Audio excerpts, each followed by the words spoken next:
It's very fitting that one of the greatest races in the history of Major League Baseball will be settled in the final game of the regular season. That pennant race in 1993, it's the last great one you'll ever see. The Atlanta Braves and the San Francisco Giants battling it out for the NL West Championship. The race was incredible. Both teams with 103 wins in a season. Listen to this crowd. Can you believe it? And one's going home. This is what you dream of as a little kid, bringing it all the way down to the last game. Your stomach will dance faster than any dance you've ever danced. Your head will pound. Your breaths are short. Oh, my goodness. The pressure really set in. Talk about intensity. They wanted this bad. Let's go. One more time. Kind of a shame that a team that won 103 games didn't get a chance to play in the postseason. There's a fly ball deep to left. It's on its way. There it goes. And the Yankees are going to the World Series.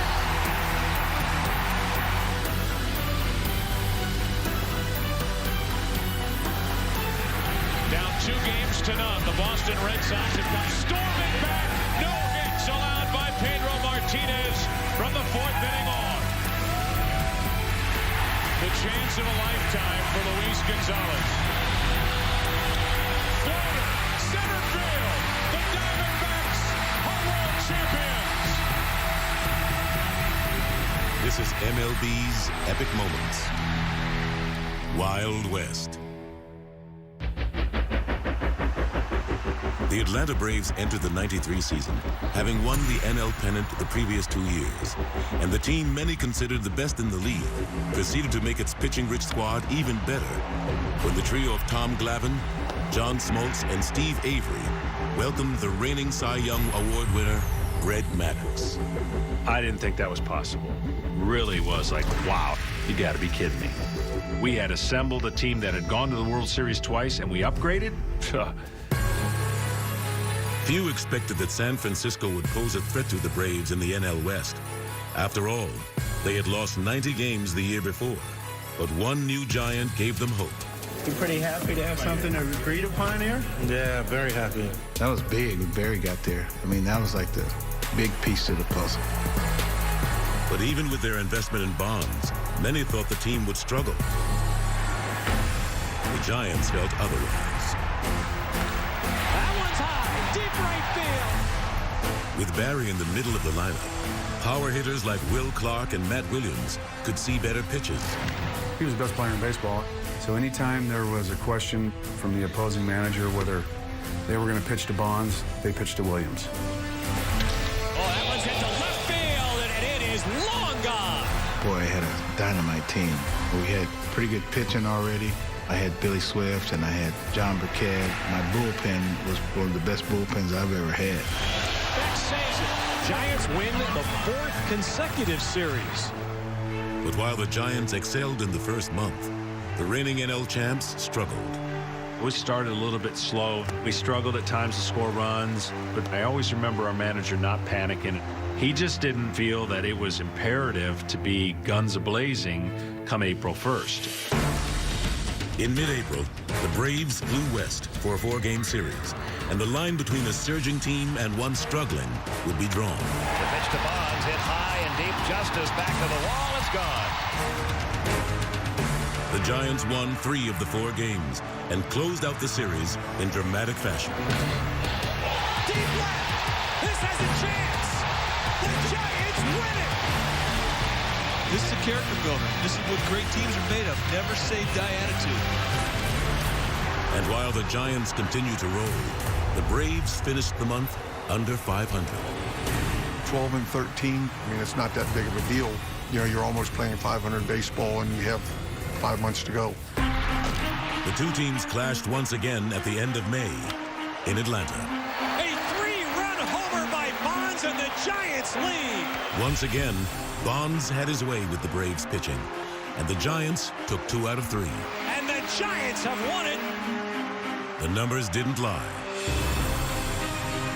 2 months into the season, San Francisco was 33-18 and held a 4.5-game lead on the Braves in the NL West. When you start the season and somebody starts running off like that, I mean, it's kind of like a horse race.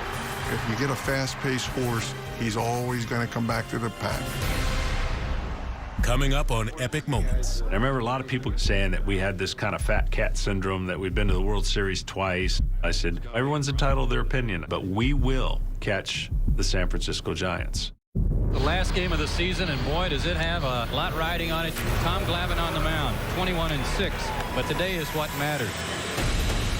Atlanta was confident, but they always were when one of their aces was on the mound. It's what gave them hope in their season-long quest to catch the front-running Giants in the NL West. They steamrolled the Braves. They steamrolled everybody. And it was fifth gear going into that break. San Francisco blew into the All-Star break on a 26-12 run, opening a sizable lead on the Braves. And that was a pretty big stretch they went on, and it was a pretty big lead they had. 9 games at the All-Star break. Yeah, go ahead. I remember a lot of people getting on us, saying that we had this kind of fat cat syndrome, that we'd been to the World Series twice, and da-da-da-da. I said, well, everyone's entitled to their opinion, but we will catch the San Francisco Giants. They did, after all, have the best pitching in the majors. Listen to the hand for But their offense wasn't producing, despite the efforts of Ron Gant and David Justice, and the 91 NL MVP, Terry Pendleton, was scuffling. Something was needed, and the front office knew it. We didn't have a cleanup hitter. Everybody in our lineup, David Justice, any player that we had was trying to act like a cleanup hitter. So to fill that void, the Braves pulled off a blockbuster trade, acquiring all-star slugger Fred McGriff from the San Diego Padres. When I joined the Braves, the one thing that really stands out is we're so many games behind the San Francisco Giants at the All-Star break, and it's like, will they catch him? Suddenly thrust into a pennant race, McGriff had plenty of pressure on him, especially since he was replacing a postseason hero. Bream to the plate, and he is safe at the plate. It was a little tough for me because Sid Bream had been the previous first baseman, and Sid was still there, and Sid was loved by everybody. McGriff is a tremendous talent. Obviously, it hurt on my part because, I mean, I knew that my playing time was done. If I was another position and he came in for somebody else, I'd say, man, that was a great move. But before Fred could stoke the offense, another spark took center stage. You see the fire that hit us about 10 minutes to 6 tonight. It was a scary thing, but there were no injuries. Yeah, everybody said it was me that set the fire to John Sherholtz's press box. Never forget this. We're down on the field watching this blaze. The press box is burning up. And I said, there's no way we're going to play this game. Ted Turner comes down on the field. We're all standing around, and Ted said, we're going to play this game. He said, the stadium caught on fire, and the Braves are going to catch on fire. To center field and deep. It's out of here. We're tied. Welcome to Atlanta, Fred McGriff. You got certain situations that you got a chance to be a hero or a GOAT.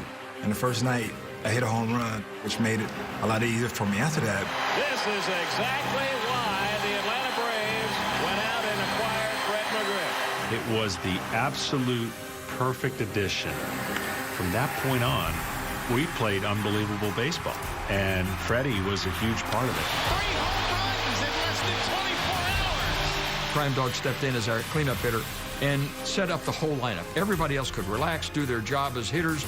In his first 13 games as a Brave, McGriff hit 7 home runs and drove in 13 as Atlanta went 11-2. Atlanta fans have a new hero. He can run for mayor tomorrow and win. Adding fuel to their fire was some bulletin board material provided by none other than the Giants skipper. They asked him, what do you think about Atlanta getting Fred McGriff? He said, I think it's 2 months too late. They said that I said that they got Fred McGriff too late. That's not what I said. It shows you how you leave out a word or two, you change the whole meaning. I said, I hope they got Fred McGriff too late. And perhaps it was. For despite their newfound success, the Braves were still 9.5 games back on August 6th. And 2-time MVP Barry Bonds was having his best season yet. Tie game! Treasure this, for you may never see it again in your lifetime. An incredible season of heroics by one man.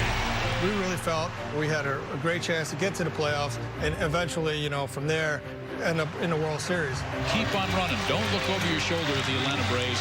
Just win every night. The only thing we had going for us is it was a long season and their pitchers hadn't kind of gone through what we had gone through yet. We were used to the heat. We were used to pitching a bunch of innings. So we were confident, but not to the point where if you put us into a lie detector test, I don't know how many would say, yes, we will catch them. Next on Epic Moments. Got him.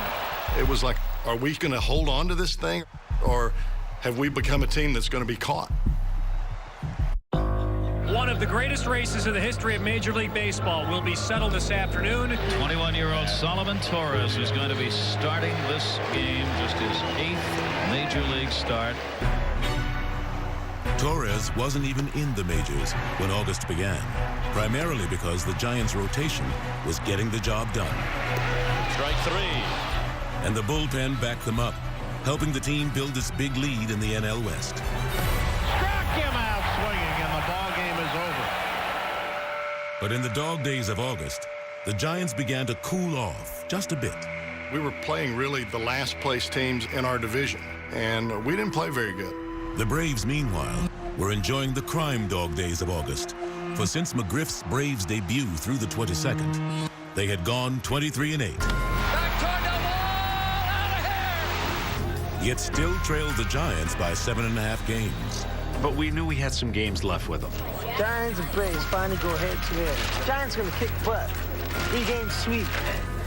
Confidence was high in San Francisco. Brooklyn, for a big series for the Atlanta Braves here. Brooklyn. And Atlanta could not afford to lose. Up the middle, he plows it, will score easily. It is 4-0. We were playing must-win games. We have to win these games. Here's the 1-2. Struck him out, and the Braves have gained a game on the Giants as they win the first of a 3-game set. Nothing mattered unless we won that first game. When you win the first game, you can start talking about sweeping. Got him with a curveball. Every pitch, every situation is very crucial, and you have to get to those starters early. If you don't, then it's a tough game. The Braves needed one more win for a sweep and had Maddox on the mound. Struck him out.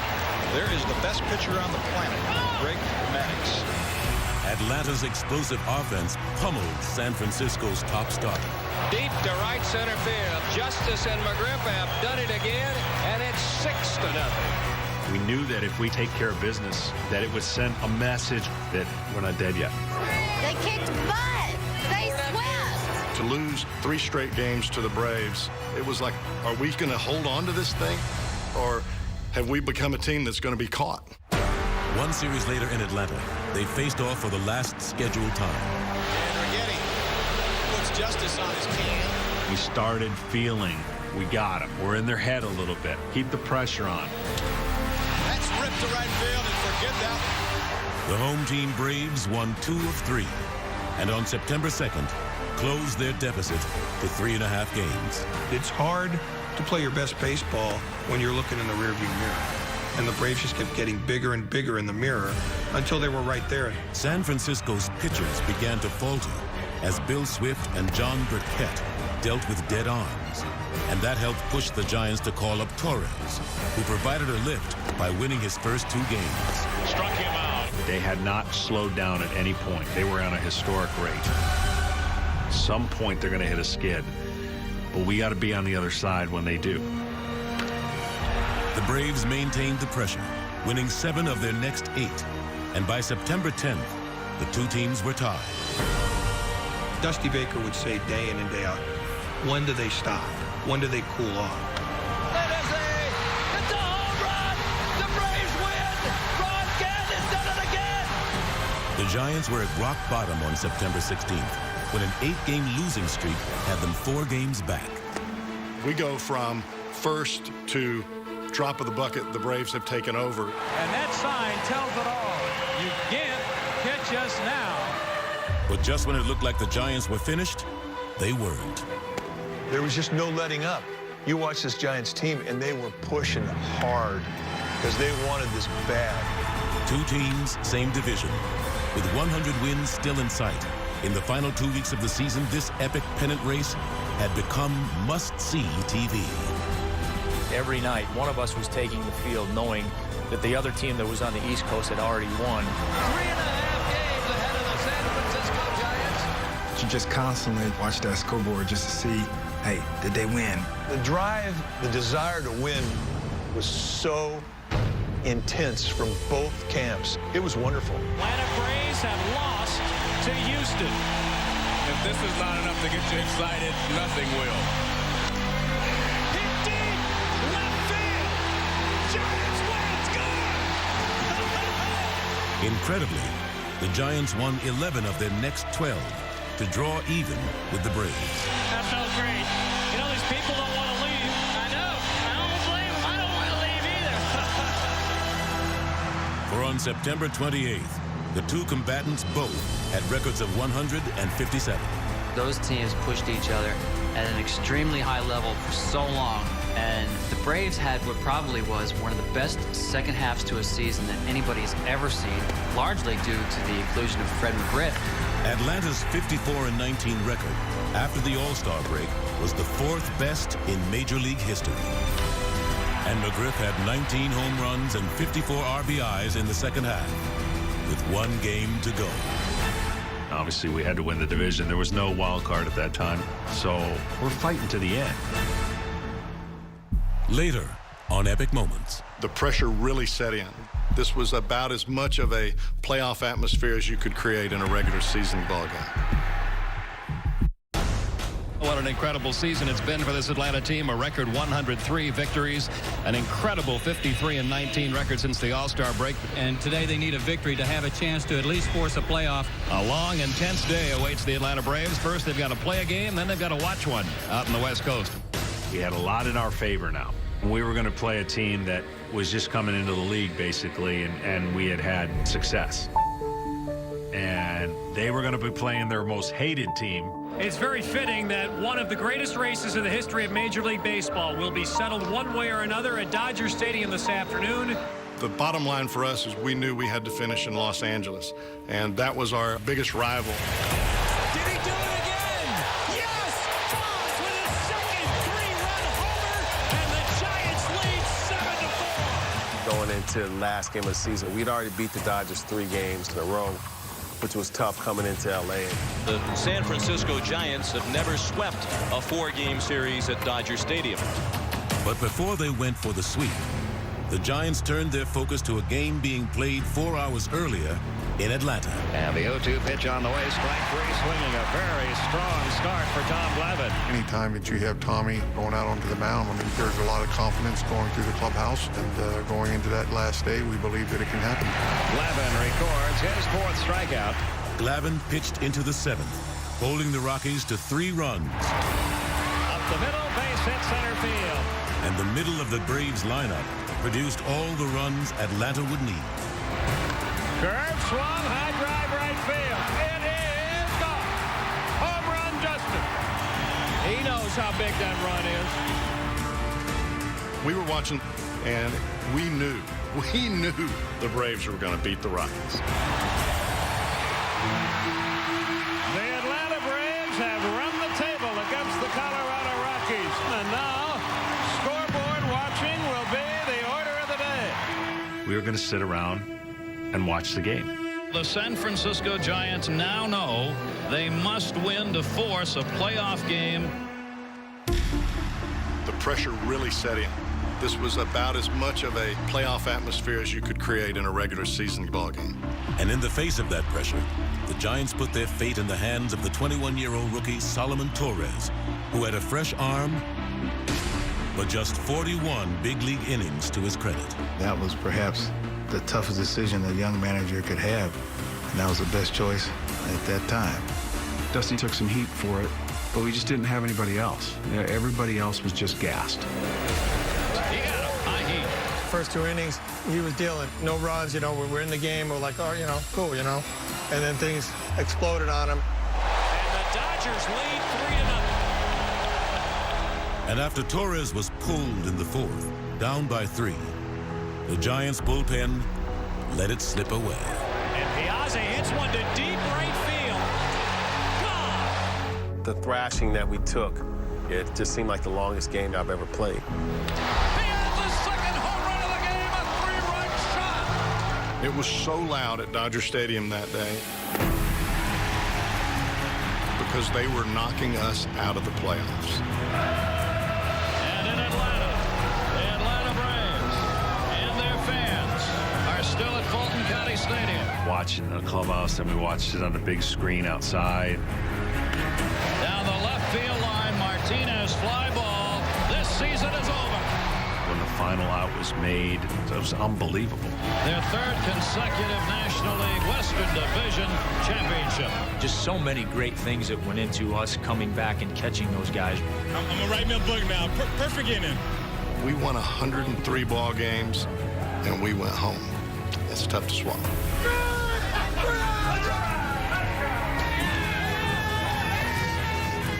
They did nothing wrong in the year. They won 103 games, and it just wasn't enough. Kind of a shame that a team that won 103 games didn't get a chance to play in the postseason. I was down and out and sad. I kept going to Candlestick every day. My wife said, "Where are you going?" Because I couldn't believe the season was over. I didn't start coming home till after the World Series was over. We had exhausted every ounce of energy that we had to get back to the playoffs, and it took 104 wins. It was truly amazing.